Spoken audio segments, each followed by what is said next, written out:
Hoarding is one, di ba? Pag in-hoard mo isang produkto para pataasin ang presyo sa merkado, tapos bebenta mo na mataas, ay masama yun, di ba? Profiteering is one of them.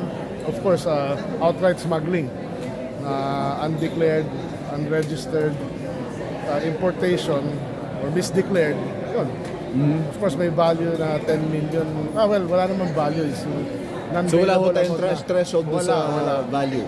Yung basta nag-hoard. 10 million lang is yung magiging non-bailable. Okay. Sir, may existing law in 2016. Why did we need another law? Yung law noong 2016, while nakatulong din naman yun, ano? But kulang ng ngipin, kulang ng pangil. This is a tougher law na mapapaisip talaga yung mga nag-iisip gumawa ng kalokohan na bago na gawin to dahil pwede silang makulong na with no bail eh. And alam naman ng justice system, minsan mabagal, baka mabulok sila sa kulungan. How different is ito? Paano ho nyo nasabi na mas may pangil itong batas na ito?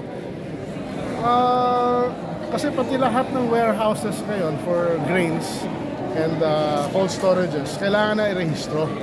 At yun, pag nakarehistro yan, mas madali na i-monitor ng DA at other government agencies at mapuntahan, we will have visitation rights. So any warehouse now na may food na may malaking halaga na hindi registered, malamang illegal yan. Na dati ho, wala doon sa dating batas. Okay. Tapos stiffer penalties din po. Dati parang twice the value. Ngayon, 5 times yata. I don't quote me, but meron much more. Diba? So malaking bagay. Sir, gaano kalaki, kung may figures lang kayo, just a ballpark, gaano kalaki ang nawawala sa gobyerno because of smuggling and profiteering and all these things?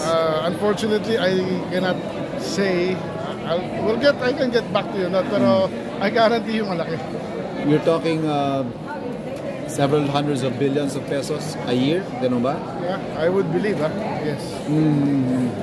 Tapos, what message would we like to send the smugglers or those who may have these intentions na mag-smuggle pa rin? Wala ang mensahe ng ating gobyerno sa kanila is baguhin nyo na ang linya ng negosyo nyo kung may intensyon kayo gumawa ng masama or mag-smuggle ng agri-goods. Huwag na kayo dito dahil mapapahamak lang kayo.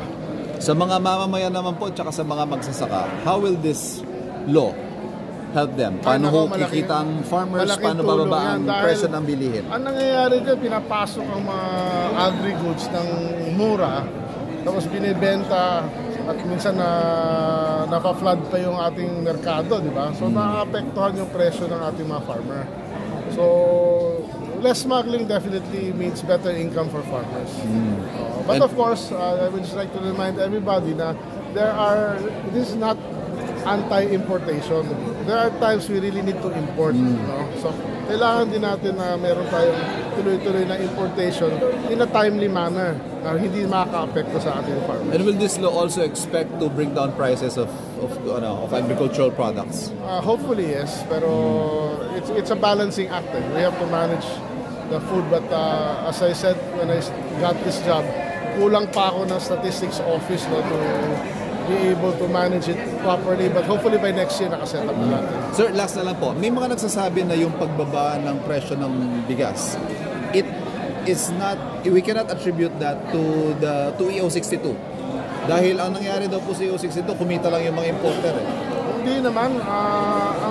Ang personal analysis ko dyan is as a businessman before and trader also, but of course di bigas, maraming nabiling imported rice at 35% at the highest price sa internationally. Pero yun, naubos na yung stocks na yun. Tingin ko by early September wala na yun Pero ngayon na inuubos na stocks na mahal is yung mga local na bili na palay ng mga traders from January to June at 30 pesos per 27 to 30 pesos per kilo na palay. That translates to 55 pesos per kilo to 57 pesos per kilo So yun yung stocks na yun, kailangan maubos para talagang makita natin yung effect ng AO62. When I hope to see the prices drop gradually already by October 15 and ang full effect niyan dapat by January next year.